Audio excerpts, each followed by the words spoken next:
کا تیور دکھا رہے ہو تو سنو، تمہارے باپ حضرت عمر فاروق اعظم میرے نانا کے غلام ہیں اور تم میرے غلام ہو۔ سبحان اللہ سبحان اللہ، بے شک۔ تمہارے باپ میرے نانا کے غلام اور تم میرے غلام۔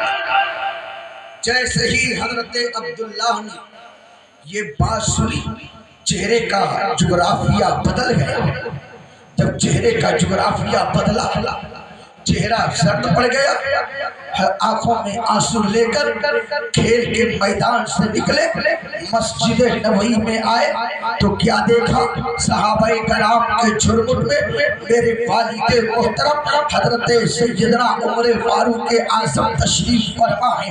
جیسے ہی باپ کی نگاہ بیٹے کی چہرے پر پڑی، حضرت عمر فاروق اعظم اٹھ کر کھڑے ہوئے اور بڑی تیزی کے ساتھ پوچھتے ہیں، اے میرے نور نظر لگتے جگر بتا، اے میرے نور نظر لگتے جگر بتا، تجھے کس نے تکلیف پہنچائی ہے؟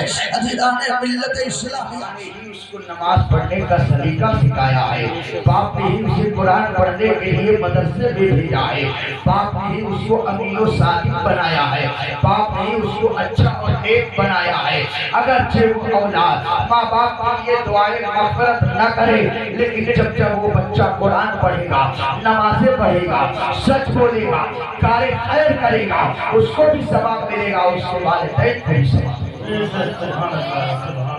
یہ پیغام یہاں سے لے کر جائیں کہ آج یہ دل کے اندر تہیہ کر لیں کہ ہم اپنے بچوں کو نیک بنائیں۔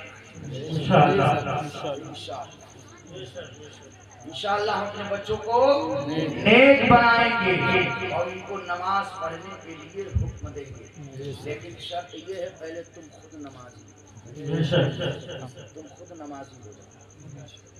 آج ہم بخار ہوتا ہے تو ترنت لیٹ جاتے ہیں، بدن میں درد ہوتا ہے تو لیٹ جاتے ہیں، نمازیں چھوڑ دیتے ہیں، نمازوں کی کوئی فکر ہی نہیں۔ حضرت عبداللہ بن عباس کی آنکھ میں کیسی بیماری لاحق ہو گئی تھی، فرماتے ہیں جب میں سجدہ کرتا تھا تو محسوس یہ ہوتا تھا کہیں ایسا نہ ہو کہ مارے میرا سر پھٹ جائے۔ صحابہ نے انہیں مشورہ دیا کہ آپ کسی ماہر حاذق حکیم کو دکھائیں، تو حضرت عبداللہ ابن عباس ایک ماہر حاذق حکیم کے پاس گئے، انہوں نے دکھایا، حکیم دیکھنے کے بعد کہا آپ کی آنکھ تو درست ہو سکتی ہے لیکن ایک شرط ہے۔ کہنے لگے شرط کیا ہے؟ کہنے لگا حکیم شرط یہ ہے کہ آپ کو کچھ دنوں کے لیے نماز چھوڑنی پڑے گی۔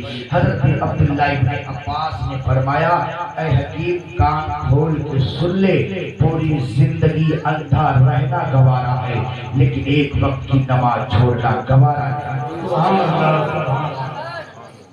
لہذا آپ نمازوں کی پابندی کریں اور اپنے بچوں کی سرزمین پر پہنچے تو وہاں پجاری بہت تھے، مہنت بہت تھے، تو ان لوگوں نے حضرت شاہ قطب المدار رحمت اللہ تعالی علیہ کو دیکھا تو دیکھنے کے بعد ان کے سینے میں بغض کی چنگاری جو ہے جلنے لگی، لیکن شاہ قطب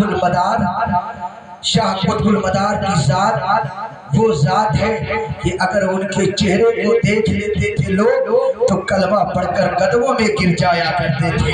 عزیزان ملت اسلامیہ، ساتھوں اور محنتوں نے کہا کہ یہ کیسا درویش آیا ہے، یہ کیسا فقیر آیا ہے، یہ کیسا فقیر آیا ہے، کیسا درویش آیا ہے جس کی داڑھی اتنی لمبی لمبی ہے، لیکن میرے پیارے لیکن وہ زبان سے کہہ رہے تھے لیکن دل کے اندر یہ بات تھی، داڑھی تو لمبی ہے لیکن چہرے پر نور جھلک رہا ہے۔ سبحان اللہ۔